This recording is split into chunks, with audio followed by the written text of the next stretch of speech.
Okay, Dad, what were your initial thoughts on the Super Bowl this year? Well, I have a lot of thoughts, but my first thought is when somebody mentions the Super Bowl this year is the halftime. The game itself is a zero sum game, right? Somebody wins, somebody loses, there's no ties, there's no draws. But the halftime show is not supposed to be like that. And yet that's the way we talk about it in our general public right now. Somebody has to win the culture and somebody has to lose the culture. And I don't think that's how music is supposed to be. What do you think, B? Yeah, I think it's interesting because it's almost like we need to have this halftime show be an ultimatum of sorts. I feel like that's their way of really drawing everybody in. I also think it's just unfortunate, especially where it has led this year culturally to Absolutely. this great divide. Welcome in, y'all. This is From Vinyl to Viral, a nuanced cultural commentary across generations without the outrage and clickbait. I'm Wes, later Gen Xer, a Zennial, and once again, I am joined by the world's greatest co host, Veruca. Hi, I'm Veruca, this Gen Xer's daughter, and Gen Z. Taylor Swift fanatic, and also joined by my assistant, Dinosaur George Strait. All right. I hope he has something to add. Yeah, I think he'll have some really spectacular thoughts to add this episode. Well, did he watch the Super Bowl? No, he's not really a sports guy, not Oh, really a okay. big music guy. Well, I am a sports guy and I watched the Super Bowl. So let's start there as we talk about the Super Bowl today. And we're going to talk about who we would have perform at halftime and the crossover as well. And we might even touch on some of the commercials from the Super Bowl. But let's talk about the big thing that everybody wants to talk about after I tell you about the game. The game itself was boring. I mostly sat there and wondered how in the world did the Patriots get in the Super Bowl? It was not a good game because I'm a football guy first more than I'm a talk about the halftime guy. And that might have been one of the most disappointing Super Bowls I've ever seen. It was just boring. But congratulations to the Seahawks. Their defense played especially great. And I'll leave it there because this is not a sports pod. I don't know anything about football, and I didn't even know who was playing in the Super Bowl until day of. I walked into a bar and the Super Bowl was on, and I was like, oh, it's the Seahawks and Patriots this year. Not really sure if they were even suspected to be part of the Super Bowl this year or not. I know that just as somebody who's chronically online, that I caught the Bills would go to the Super Bowl just because their marketing was crazy this year. Everybody picked the Bills to win. You know, they should have won, could have won. Everybody thought this was their year since there was no Kansas City Chiefs. And then the next day, I don't think I even knew who won. I just felt like overall the marketing was a little weird, maybe. There just wasn't really any talk around the Super Bowl. Yeah, And the I feel like normal. that as well because Patriots and Seahawks met in the Super Bowl in like 2011, I think it was. The Patriots, of course, kind of are a marquee team, especially when they had Tom Brady and everything. Mhm. But at the same time, those are not two like marquee teams. We've had the Chiefs in every Super Bowl here lately, and they're a marquee team with personalities that people are more familiar with. So I think that's a large part of it. A lot of people outside of the game probably couldn't name anybody or pick anybody out of the Seahawks and Chiefs in a lineup. Interesting. Okay, well, sports aside, let's talk about the halftime show. What did you think of Bad Bunny being the choice to perform? Honestly, I'm neutral. I'm a football fan first, but when it comes to this, he wouldn't have been my choice. But I completely understand the NFL and what they were doing. They had the number one streaming artist in the world perform because they know that regular football fans like myself are going to watch the Super Bowl. So they engineered these half times to bring in people that might not watch the Super Bowl. Does that make sense? Mm, I could see that. I know that I myself, I'm probably like on a completely different side of Gen Z, where I didn't know anything about Bad Bunny prior to the Super Bowl halftime performance. And so I was kind of like, are people really gonna like this? I didn't even know that he was the number one streamed artist Wow. globally. So yeah, there's that. I was kind of like, I don't see this really going well for them this year post Super Bowl. I had some friends at work and people that were talking about Bad Bunny and how much they like Bad Bunny and how good the Hmm. performance was. Of course, was talked about widely online. Yeah. So I was glad to see that people enjoyed it, but I don't know. For me, it was just, I guess, just not my wheelhouse. Yeah, I'm the same. I did watch it. I thought it was, to be honest, kind of boring, but then again, I don't speak Spanish and it's not one of my music genres that I know a whole lot about. But I do want to applaud him, though. I'm going to say something that needs to be said louder. He did have his big sign and the message on the football that said the only thing stronger than hate is love. And I think that's a super important message to put out in the world, especially with everything going on. And unfortunately, our elected leaders are not saying stuff like that. And it took an artist to say something. So I will applaud him for that. Yeah, that makes sense. I did think it was really good messaging. I think it's cool to be able to make such an impactful statement like that as part of the halftime performance. Was that Kendrick Lamar last year Yep. who did something similar? I don't Hmm. know though, because I've never really paid that much attention to the halftime performance. These past 2 years have been the only performances to do something like that. I'm thinking Kendrick Lamar's whole performance was actually making a statement because he Mm-hmm. had Samuel L. Jackson as Uncle Sam, Mm-hmm. and there was a political statement there. I really don't think, in my opinion, that Bad Bunny's performance was a political statement at all. Yeah. No, I I felt think like people believed it was just because they decided to hire a native Spanish speaker, Puerto Rican, to perform, but he never played up to that, if that makes sense. mhm. Yeah, I don't think necessarily that his statement was political just as much as it was, like, more of an impactful statement, if that makes Yeah. sense. Yeah. Kendrick Lamar's was definitely a little more political, but Hmm. when I think of other halftime performances, I think of Katy Perry, and it was just a big, like, Vibes party. with the Yeah, blue it's shark. just it's just vibes. She had people dressed up as like a shark and everybody was making a big deal, I think, out of the left one. Maybe it was the right Yeah, one. because one of them was, like, all derpy. Yeah, exactly. And then even Rihanna's, I thought that was actually kind of boring, Rihanna's a few years I've ago, seen, but like, bits and pieces of it, but, yeah, it didn't seem like anything, spectacular. right. So, Veruca, what do you think about Turning Point halftime show? So I did catch a little bit of the Turning Point halftime show with Kid Rock, of course. This was once again while I was in the bar watching the Super Okay. Bowl, not So you didn't after having actively not. turn into to Kid Rock? No, I did not. This was not by choice. I was actually surprised. The bar must have been the one to change the channel because I realized later that they didn't show the Bad Bunny Yeah. performance and that it was on the same TVs as we were watching the Super Bowl prior. So yeah, I saw the tail end of the Turning Point halftime show. I gotta be honest, I didn't even know who that was. We were watching it. There was a bunch of cover songs, I think, and I turned to my husband. I'm like, "Who is that?" He's like, "Kid Rock." I did not watch the Turning Point halftime show. Um, I'm not even going to look for the remote to try to change the channel to watch Kid Rock. But I do have to ask you a question because I have some thoughts on it, obviously. But do you think the Kid Rock or the Turning Point was a nefarious thing or just something they wanted to do? Yeah, I personally think just from the way that Turning Point's messaging has come across in the past. I think that the whole point of their halftime show was, of course, nefarious. I think that if it had come from somebody else, maybe it wouldn't have been as much, but I think in this case, I would probably say yes. I didn't find it that big of a deal. Maybe I don't pay attention to Turning Point. Maybe that's why I don't know if they have motives behind it. I didn't Mhm. find it a big deal because I remember back when I was a kid and Living Color had a halftime show. For those of you, probably like you, not familiar with Living Color, it was a sketch show, kind of like SNL. Back in the Mm. 90s is where the Wayans brothers were, how they started. A young Jim Carrey was on there. That's where J-Lo started. She was one of the fly girls that did the dancing in between skits. It Oh, was yes, okay. I think this is starting to sound familiar now.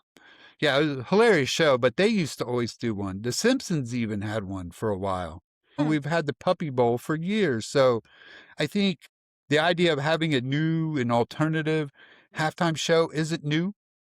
Mhm. And I'm just frustrated with people being upset that somebody watched one rather than the other. What do you think? Don't think I have seen anybody say that they watched one over the other by choice, Oh, really? I've so seen it a lot. I guess I'm just not really tuned in to people who are watching the Super Bowl in general, Yeah, that's probably true. but yeah, I guess that's all I have to Because, say about that. people were like, no, no, we turned to Kid Rock. I'm not watching that. And then the people that watch Bad Bunny are like, oh, say these people are racist, whatever the case is, right? And I'm like, dude, Mhm. it's just a Super Bowl halftime show. It's not a personality trait. I don't understand how we got here at this place where who you watch at Super Bowl halftime is supposed to define you as a person. You know what I Yeah. mean? Maybe this is a little bit of a controversial opinion, but I still don't think that Bad Bunny was the best choice. Like, I don't, that's not to say that he didn't do a good job or anything, but I just don't think that he was necessarily the best choice for the halftime show. Like I mentioned earlier, I think that it set people up for failure just in the sense of like now there was all of these conflicting views on who should be performing, who should not, and where they're gonna watch and everything. And I just feel like the Super Bowl, I wish that it was more like the Olympics. The Olympics is happening right now, right? The whole messaging that they try and get across during the Olympics is the our team thing, right? Yeah. Like for whenever the Olympics comes around, everybody in the United States is on the same team, Team USA. Okay. And all of their messaging and branding and everything for the Olympics comes off that way. But I just feel like they made this choice for the Super Bowl to have Bad Bunny, and it was like almost doing the opposite. Like they knew that it was going to probably be a little controversial in a way, of where they could have probably picked another artist that was more widely accepted by everybody. Going back to the Katy Perry performance, of course, everybody loves Katy Perry. I know that there were some guesses that people thought Post Malone was going to perform. I think Yeah. that he would have been a very widely accepted artist. Well, I here's the think that there thing. was just a whole world of options. Again, it comes down to money, right?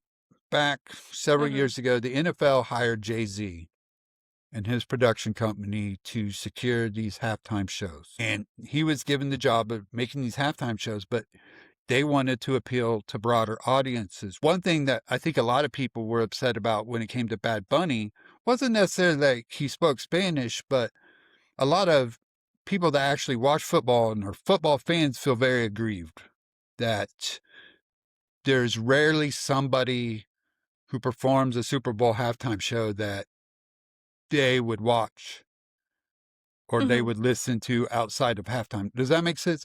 You brought up Katy Perry. Let's be honest here. A great majority of actual football watchers are not going to listen to Katy Perry.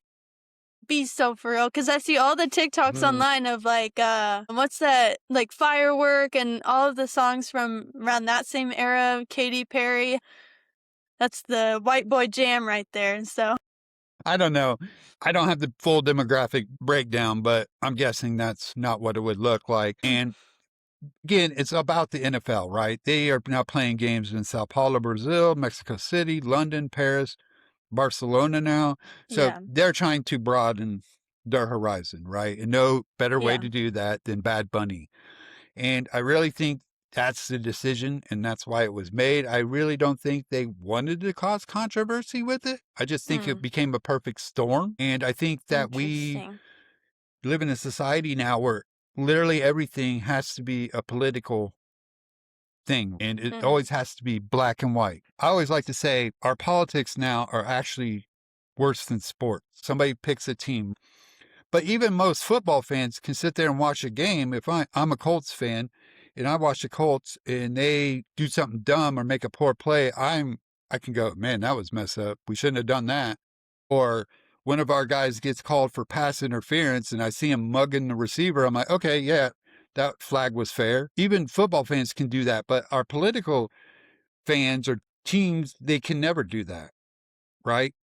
Mhm.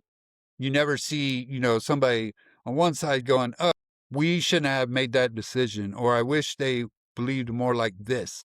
Let alone say that somebody on the other side did something good. Mhm. So I think that's where we're at, and everything has to be black and white. I see so many things, not just the Super Bowl. I don't want to get into it because that's not what we do here, but it has to be the red side or the blue side. No nuance, no nothing. You believe one way because you wear a red hat, or you believe one way because you wear a blue hat or have blue hair. I don't know. Does that make sense? And I feel like that's where we are on this. Yeah. Yeah. I feel like we're almost at the same opinion, but maybe just a little different. Have you seen some of the Olympic stuff this year? No, I haven't watched the Olympics. Okay, well, they've been going in really hard about this whole our team thing. There was even a funny like little thing the NBC plays. It's Snoop Dogg and Martha Stewart on the couch. They're talking about like, their different teams normally for sports, and now like they're like, "Oh, we're on the same team." And then they have this whole our team slogan. Well, even that's not working if you look at the news in the Olympics, because certain athletes have said things in the media about different things happening Hmm. politically. So there's become a huge divide on that now, too. I think that's a what happens in the media and what athletes say aside from broadcasting for the Olympics is a little different than the actual broadcast itself being Right. divisive. I've seen post negative things about some of our own athletes because they said Mhm. X in an Yeah. interview. And it's like, dude, what are we even doing right now? It's disappointing, Yeah. to say the Yeah. least. Well, But they don't believe in our team. I guess not. So with that being said, we're going to solve the problem in the crossover because we're going to select who we think should perform at the Super Bowl halftime. And I'm going to let Veruca go first. I know that you said that I would pick Taylor Swift. Now, of course, that would be probably a very personal choice for me. Love to see Taylor Swift perform the halftime show. I don't think it's a good pick overall for everybody else. I know that she has even come out and said that they have asked her recently to do the halftime Mhm. show, and she's even said no. I really, really thought this year that it would be Post Malone. There are some Mhm. rumors that it might be Post Malone. I felt he was really turning heads these past couple years with some of the new music that he was putting out. And Post Malone is just somebody who is just like well loved by Yeah. everybody. So I really thought that it would be Post Malone. And I was really shocked to hear about it being Bad Bunny because once again, didn't know anything about Bad Bunny. I think maybe I would pick Post Malone. Okay. Well, I think one good thing about Post Malone is if you had him, he has a huge catalog and he has a lot of friends in the industry because Mhm. some of the best Super Bowl halftimes, there was like one person, and then they had all these people. Like everybody loved the Super Bowl with Eminem, Dr. Dre, Snoop, Queen Latifah, Mhm. and 50 Cent. Everybody loved that Super Bowl because you had all these stars. They had the one with the Red Hot Chili Peppers and Black Eyed Peas, I think it was. Mhm. I think that would have been cool. And Bad Bunny didn't really do that. Well, he had Lady Gaga and Lady Ricky Gaga, Martin. yeah. That's a good point to bring up. Lady Gaga, did she have her own Super Bowl halftime performance She was previously? in one before. Yeah, I think so. I don't know if it was hers alone. I can't Okay. remember. But so she sang a song that was a collaboration between her and Bruno Mars. Yeah. Even Bruno Mars would have been a better pick for the Well, halftime Bruno show. Mars did the Super Bowl. He did? Yeah, it was excellent. Maybe that's when Lady Gaga was on there. Yeah, he did it, and it Hmm. was excellent. I think he did it maybe before Rihanna, maybe before The Weeknd. Oh. See, we just need like some of these like pop artists that are just like well enjoyed by everybody. Yeah. That's what I would personally pick. I'm going to go a little different route. This came up really big last year. And last year, who performed at the Super Bowl? Kendrick Lamar. And the Super Bowl was in New Orleans. And a lot of people think it should have been Lil Wayne because he's from New Orleans. Mm. So I would like to see the Super Bowls bring in somebody to perform at halftime that is associated with that area. Where was the Super Bowl this year? It was right outside San Francisco. Okay. That's what I had thought So heard Bad Bunny say something about San Francisco during the performance. a lot of people this year really wanted Metallica. They're from the Bay Area originally. Mm. And they thought Metallica might get the call, or another one they ended up playing pre-Super Bowl was Green Day. They're from the Bay Yeah. Area. I don't know if those would be widely accepted. I know for a lot of football fans it might be, Mhm. but I'm not sure it would play to the NFL's favor of recruiting more people, more fans. But again, I would like to see more artists maybe from that area. And, Miami always gets the Super Bowl every few years. Then maybe you bring in Bad Bunny, right? Yeah, I feel like that would have actually really Because I think been that would have cool. been more culturally, I want to see it kind of fit the culture of the city and give the city a chance to shine. Mhm. That's just kind of my 2 cents. Like if you had a Super Bowl in Detroit, I want to see the White Stripes and Eminem. That makes sense. I think that even the football fans, of course, are hoping for something a little more related to them. How was the Green Day performance? I didn't watch it, but I read some stuff about it, and everybody expected Green Day to make a huge political statement Mhm. because in their shows, they change some of their lyrics around Mhm.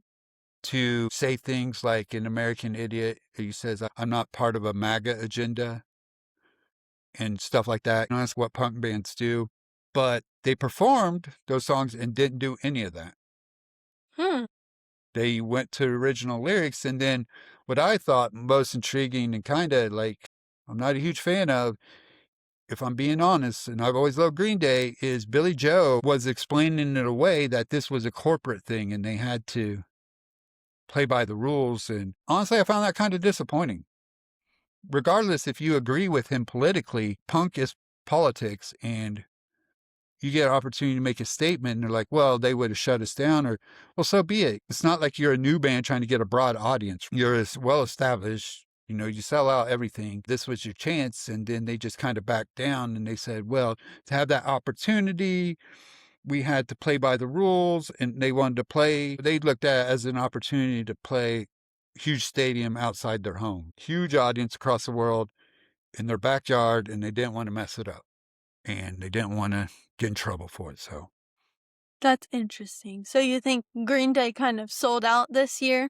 a little bit, a little bit, a little bit. I'm not one to bandy about the term sell out because what is sell out? It's Mhm. one of those things. You didn't sell out just because people listen to your music, right? Mhm. One thing I thought about too is, which I don't understand coming from Green Day, but in other bands like Blink What right, is a good example of this. They play pop music and everybody's like, well, they're not punk. But then they get back by bringing out other bands, right? And they bring more people into the scene to expose them to these other artists. Yeah. Mhm. Yeah, that makes sense. That's so interesting. Do you think that maybe like, they would have been fined if they had said something? Because I can't really imagine that of course, here's so many stories about bands that are booked on live television to do this performance, and they're told not to do such and such thing, or they have to, like, lip sync to music, and so they, like, Mm-hmm. make fun of Screw it. around. Yeah. Yeah. Yeah, and so I just can't imagine that they would have, like, shut off the broadcast had they done something, but I would think that maybe there would be some sort of agreement of, like, if y'all are agreeing to do this performance and you say something that we don't like, you're gonna have to pay such and Yeah. such fine for doing Well, it. they And they may then not have shut them down, but they could have like muted them or bleeped them out. And I don't know, it could have been a contract thing, but I just think a big, rich, established band like Green Day could handle it. see, because I was almost thinking they're maybe getting a little too old or falling behind in the industry, and that's what would have stopped them from doing that. Maybe they couldn't really afford to. I disagree with that largely because they played like a show for Spotify, and it was their normal politics kind of turned up quite a bit. Hmm. But then to go Mhm. out and have the biggest audience in the world and not say a word and then come on TV talking about it just didn't sit right with me.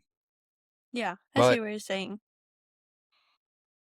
So you mentioned that Jay-Z does he's like the producer for the halftime show. So yep. this Green Day performance was Yeah, it was in the pregame? pregame. Yeah, they set up and have them play pregame on the sit field. Oh, And okay, then on they the go field. into like America the Beautiful and the Star Spangled Banner and all. Yeah, Okay. yeah. So they play like a short set before the game. Is it same production company, do you think, that does them? I don't know. I couldn't tell you. I really couldn't. Because I did read like I an article that was talking about what the producer for Bad Bunny. No, when I say producer, I'm not talking about Jay-Z. I'm talking about like the actual mm, showrunner, basically. yeah. They were talking about the artistic choices made for like the grass and then like the power lines and just like all of the things for that, all of the logistical things. And I didn't see anything about the Green Day performance, so it made me wonder if it was different. Well, I'm sure the producer for the Bad Bunny had nothing to do with Green Day. He's got Hmm. more than enough on his table. He was probably just there for the Bad Bunny performance because if you watch it, there's a lot of moving parts and pieces in that performance. Yeah. Yeah, that's mostly what that article was about. So I don't. I really don't know if Rock Nation. That's a Jay Z's production company that does this Mm. for the NFL. I don't know if they do the pregame. I kind of don't think so. And maybe that's why Green Day got it because they are from San Francisco. Maybe that's more of a local thing. And is it like something that's sponsored by a big company? Like, do they ever say pregame entertainment Oh, I'm sure. presented by I'm so? sure. I think it was. Yeah, actually, I think it was Spotify. Oh, okay. That's I'm not interesting. 100% on that, but yeah, I think it was So I Spotify. was wondering, like, if it some sort of sponsorship agreement and it was State Farm, and State Farms are not about to be associated with your political opinions. But I would say if it was sponsored by Spotify, especially, I feel that would be disappointing because Spotify, more than anybody, should understand what musical artists are about. I guess it would be in the contract, but I would like to know what the Hmm. penalty would have been. Hmm. I'm not saying they got to get up there and use expletives Hmm. and all that stuff, F ICE or F Trump, but they say things that aren't even expletive filled, like "Be you, man," Yeah. raise the banner you want to raise. Yeah, I don't know. Um, It almost feels to me like though that just generally they're settling down yeah, maybe, almost, like, yeah, moving away from the punk scene, so a little bit, yeah, but they still try to lead in these things, and so lead in it is what yeah, I'm saying. You yeah, have the clout. You can't expect a smaller punk band to do something like that because they need the exposure. They need this. And if they have this opportunity, they need exposure. They probably can't afford to get fined or all these other things. hmm, You're one of the richest rock bands on the planet, man. hmm, But I don't know the whole story. Have talked about Taylor Swift before. Same thing. People always want her to say something about different things. What makes me think when I talk about Taylor Swift is she's also responsible for feeding people, as is Green Day. mhm, And sometimes people got to think about that too, mhm, right? the business Because all side these of it. people work for her, all these people, production crew, road crew, everybody, right? There's thousands of people involved in these things. So when you get big, you can't just do whatever you want because now you are also taking care of people and making sure people get fed. Mhm, And that's just kind of comes with the territory. interesting. It is. So moving on from that, let's talk a little bit about commercials. Okay. Okay, I What, watched some of them yeah. Well, outside why don't you, of not I don't think I watched any when I was, at that bar where I was watching a little bit of the Super you were Bowl too and the busy watching Kid Rock? yeah, yeah, too busy watching Kid Rock, you know me. So I did watch them kind of on my own time. I saw, I think maybe a State Farm one, there was a Raisin Bran one. I saw 2 Dunkin' Donuts commercials. Actually, I did the one commercial I saw while I was actually watching the Super Bowl was Budweiser commercial, which is always Okay. a true classic for the Super Bowl. We would watch that in class in school after the Super Bowl would happen and talk about What happened in that that. one? I don't think it was anything special this year. I don't It even was remember it. just some guy with a horse. Just plain text at the end that was something like America's beer or made in America or something like that. And then that was it. Nothing special. On the whole, I was largely disappointed in the commercials this year. Interesting. Maybe it's me, because I realized I thought the game was boring, Bad Bunny was boring, the commercials are boring. Maybe I'm just getting old and just like, these kids today. What is this? I did see like the Dunkin' Donuts commercial where Hmm. Ben Affleck is playing Matt Damon in the Goodwill skit, which is funny, as you know, because they wrote that movie together and made that movie I didn't together. know that. Goodwill Hunting. So they wrote that movie together? Yes, they write most of their movies together. Oh, But I didn't know Goodwill that. Hunting was the first one that they ever got out into the world. They wrote that as a project together and made the movie together. Hmm. So having Ben Affleck play Matt Damon is kind of funny in that way. Yeah. Yeah. I love that commercial because you got a lot of throwbacks. You know, you had even the guy from Cheers, Ted Danson. There's probably a lot of characters on there you didn't even know who they were. No, I was going to say it started off really good because it starts off, it's like solely Goodwill Hunting. He's working Yeah, at Dunkin' Donuts. Duncan. And then it just kind of spirals, Yeah, though. Like you get more and more. There's like a Friends joke that gets thrown in there, of course, yeah, and just all of this stuff. And it started to get to be too much to keep up with for me. And yeah. maybe it was also because I just didn't recognize some of the Yeah, because I think what you had allusions. Joey or Matt LeBlanc, the guy who plays Joey, was in it. You had Carlton, Alfonso Ribeiro, and you had the guy that plays Urkel, and then Ted Danson from Cheers, and then you had at the end Jennifer Aniston, and a quick cameo by Tom Brady, which I thought was hilarious. So I thought that one was good. I think the other one was good. Was it Xfinity that did Jurassic Park? Oh yeah, I watched that one as well. That was Xfinity. Yep. Yeah, that one was pretty cool because like there's always been these memes about like how Jurassic Park would have worked if they had like better connection, better internet, and they had more than one IT guy. You know, the guy that plays Hmm. Newman from Seinfeld. I've never heard that before, and I don't think I've ever really like paid that much attention to Jurassic Park. I mean, of course I've watched it at least once, but I guess I've never paid enough attention to realize that it was a tech issue. So so that's interesting. I was a little Well, that's how they confused get watching free that commercial. is the tech issue.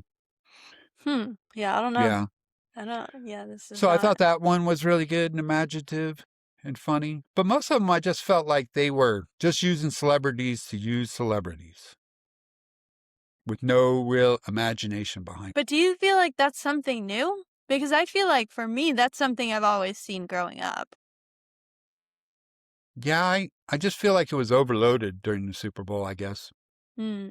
I will say, like, the Duncan one was surprising because there were so many recognizable celebrities in that one commercial, whereas in the past it would be even surprising to see one celebrity in a commercial. Like, oh my god, it's so and so. And then suddenly it was like one after the other, after the other, Mm-hmm. after the other. So that was a little crazy. What I also want to know is this a new thing to be combining like the advertising of a movie with the advertising of a brand? Oh, yeah, they do that now. Yeah, yeah, yeah. But is this a new thing or is this like Oh, been no. happening? This has been happening for years and years and years. Oh, okay. I guess I just Well, haven't really. especially like product placement, too. You know, like think about Wayne's World. Well, They yeah, of even course, like in a they do that movie. whole scene about making fun of it. Yeah, yeah. But yeah, they do Now, that of all the course, like time. product placement in a movie is one thing, but I don't think I've ever really like noticed until recently commercials of like let's say an insurance company is having their commercial, but then at the same time it's like advertising an Right. upcoming movie. Yeah. That I feel No, like is new. they've been doing it for a while. It's called synergy. Especially Synergy. you'll see the biggest one you'll notice. Again, I watch sports, right? So I watch a lot of things on ESPN. ESPN is Mhm. owned by ABC. ABC is owned by Disney. So you see a lot of crossover stuff where they're like advertising a game, but incorporating it into Marvel Cinematic Universe characters. Hmm. You know Okay. what I mean? And it's like, okay, man, this is a bit much for me, right? Because they had one during football's, I can't remember what I was watching, but it was when Brand New World came out with the Red Hulk and Captain America. And they used the Hulk to like smash his way into something like a basketball game. It was weird. Of course, they're all owned by the same people, so they want to cross platform everything nowadays. Yeah.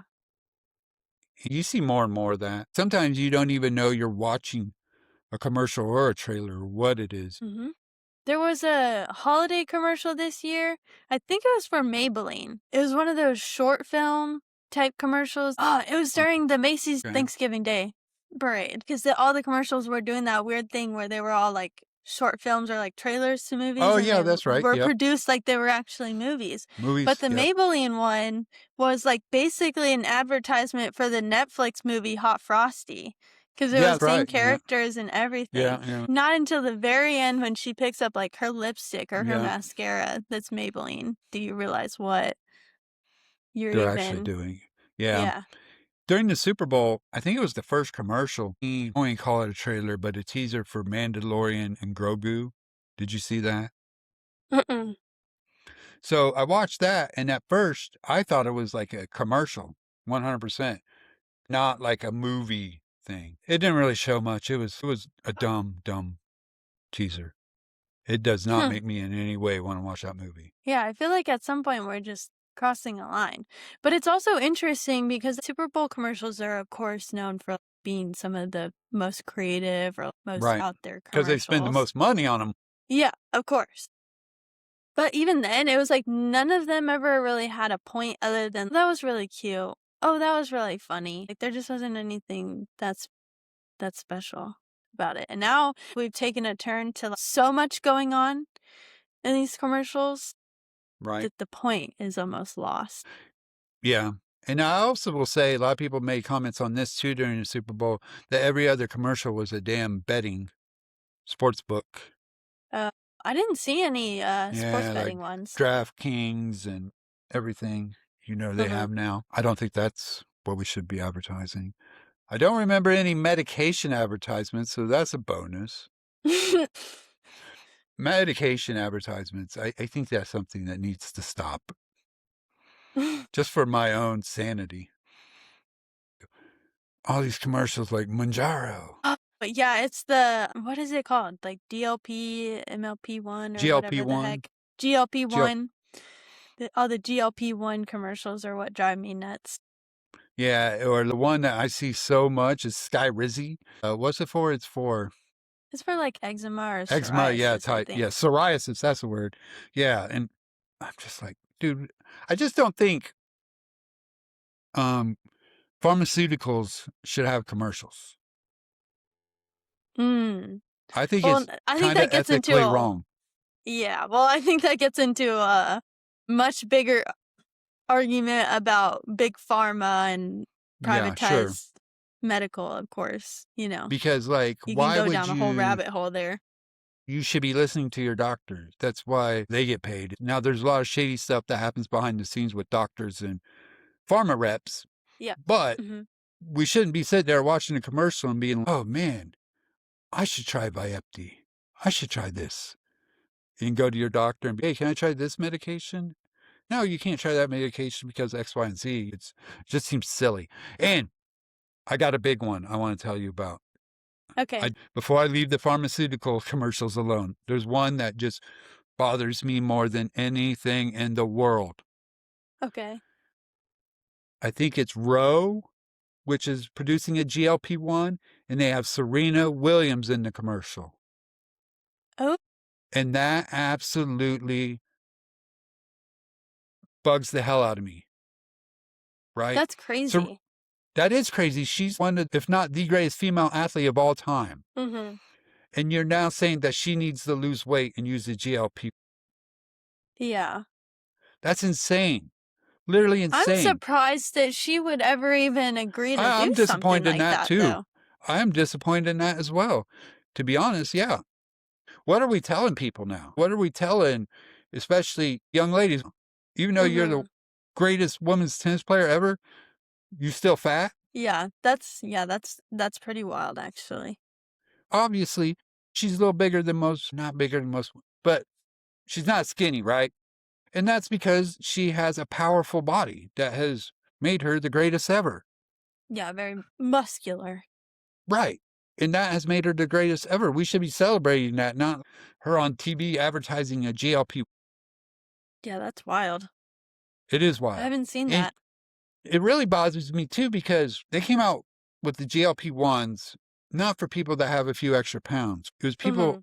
people who are type 2 diabetes Mhm. that need to lose weight for health concerns, are grossly overweight or obese, as they say.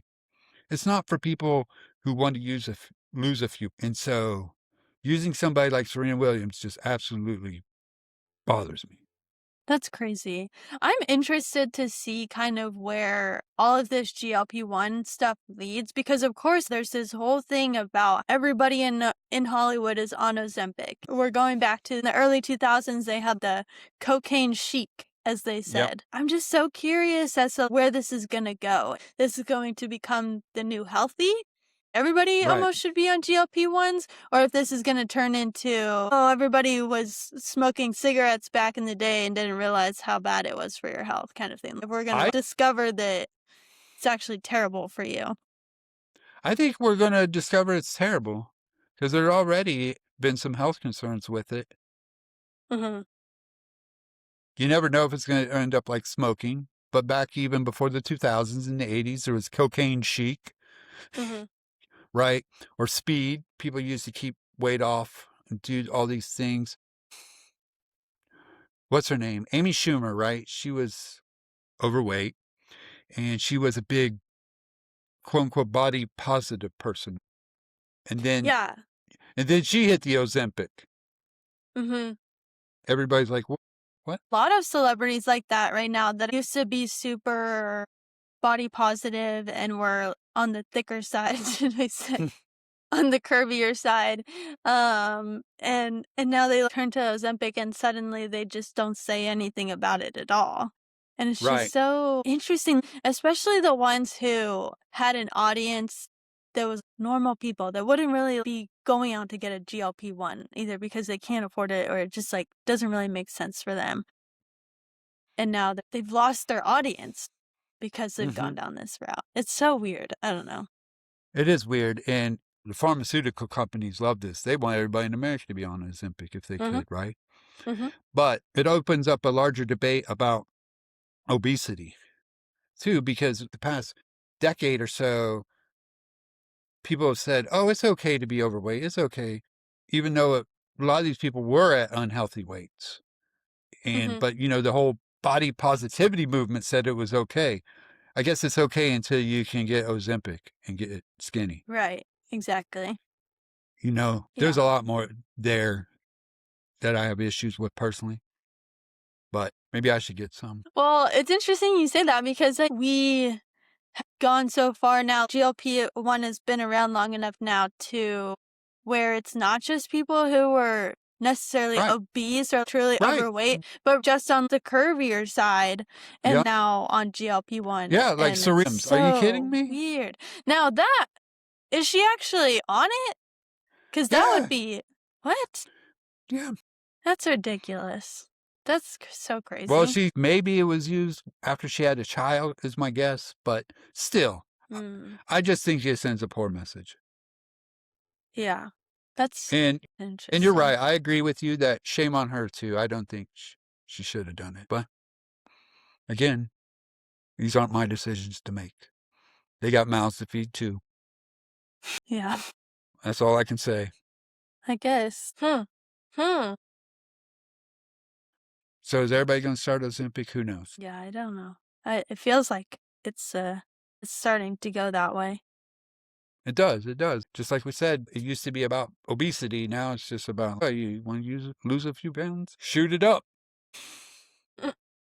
And now you have these online companies too that you can order it from. You just call Mhm. somebody like Yeah, I was gonna say it's Row, just Hims, becoming Her. yeah, the Hims and Hers one is crazy. Um, it's just becoming more and more accessible as it becomes more popular. Right. And I think it sends a bad message to people in the overall because I think more people need to hear the message that you need to at least try to be healthy in some ways. Mhm, Be mhm. active, not eat everything all the time Eat and stuff real like that. food. Yeah, I eat was real food. listening to a podcast that was Theo Von and RFK. Is that his name? RFK? Jesus. Yeah, yeah. And it was just so funny. People just need to eat real food. How Yeah. does his voice go? It's really weird. Yeah, it's like Yeah. I can't listen to him for more than like 2 minutes. He says some really dumb stuff, but sometimes he says some things that are smart. I think he's Eat one of the real ones that food. wants to get rid of pharmaceutical commercials. Yeah, he seemed very anti big pharma on this podcast I Right, was listening to, which makes sense. It's just wild some of the things, and it's also not even like a conspiracy theory. I guess right. you hear about things happening behind a curtain, and well, is that really happening or is it not? But then now it's like, no, it's really happening and has been for a long time. I think that the big pharma, especially the reps getting in with the doctors behind the scenes, has been around for a while. What's that one movie? Is that Jake Gyllenhaal? That's a rep for it's either Prozac or Xanax, and it's Huh. about them competing, Oh, and he really? becomes a rep, and he's doing all these things.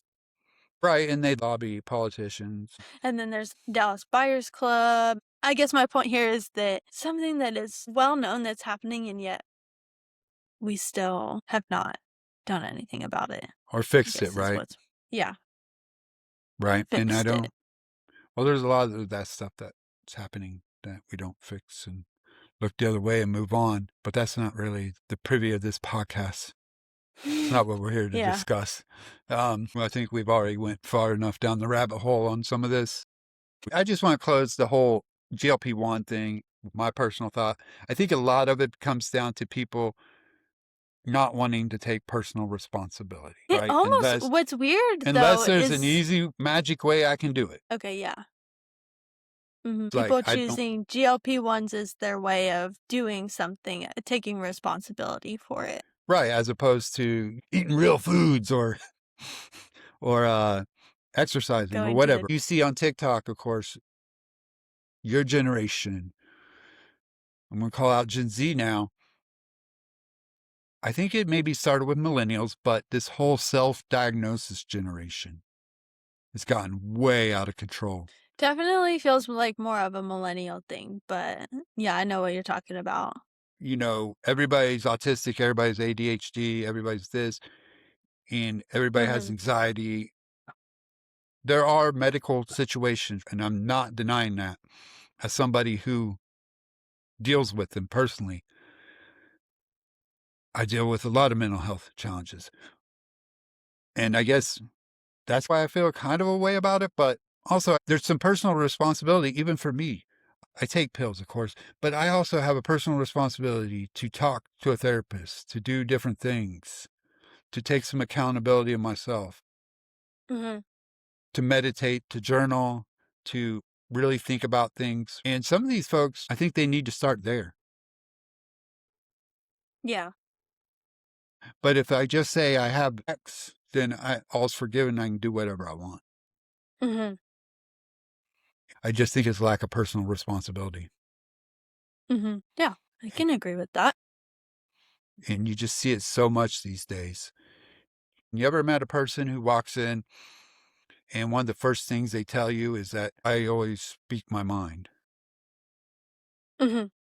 And a lot of times It's that's like just, what you're they're just an really not saying asshole. is that yeah, what they're really not saying is that they're a jackass. Yeah, they're an asshole because they say things like, your shoes are stupid, even though I didn't ask you about my shoes. There's a It's difference. their If I asked you and you say my shoes are terrible, okay, I asked you and you were blunt. But if you just make these comments or say things that are completely unnecessary, that just makes you an asshole, man. Just their excuse to be inconsiderate. I feel like we could go into another thing that's really not what we do on this podcast, but the whole idea of victimhood and victim culture. I was gonna say even about the GLP-1s, it has taken this turn of people who are choosing that rather than choosing to eat healthier or be active are seeing themselves more as a victim of the culture in America. Well, I can't do that because I can't afford to eat at Whole Foods, or I can't afford to eat on a whole I don't food think diet anybody in can eat general. at Whole Or Foods. can't, yeah, claiming that the entire United States is a food desert and that Right. they don't have the time Mm-hmm. to exercise or do any of this stuff. And so they make themselves the victim until Right. There's no they personal need to do responsibility that. there. Yeah. They have a reason for everything why they can't do. It's a shame, but I do think there's a lot of benefit to the GLP-1s, especially when it comes to heart disease and type 2 diabetes. But I would just like to see people eating more real foods. I can't do his voice right now. That's the craziest voice. All right, let's wrap this thing up. I think we've went too far on some things. I want to say to everybody out there listening to us, you don't have to agree with us. You don't have to pick a side.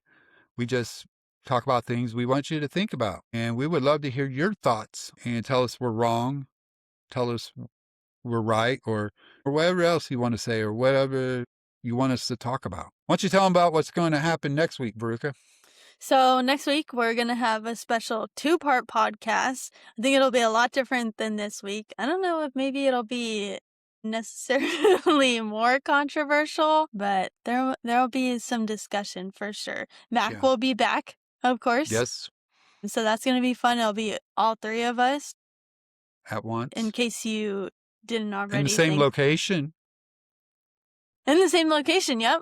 Yeah, yeah, yeah. We'll So be if you coming from Vegas, so that'll be exciting. I think the second part, because we're going to release it in 2 episodes, the second part is going to be very contentious. There's definitely going to be some things in there that people are either going to like or love for sure. And the podcast is a solo topic podcast.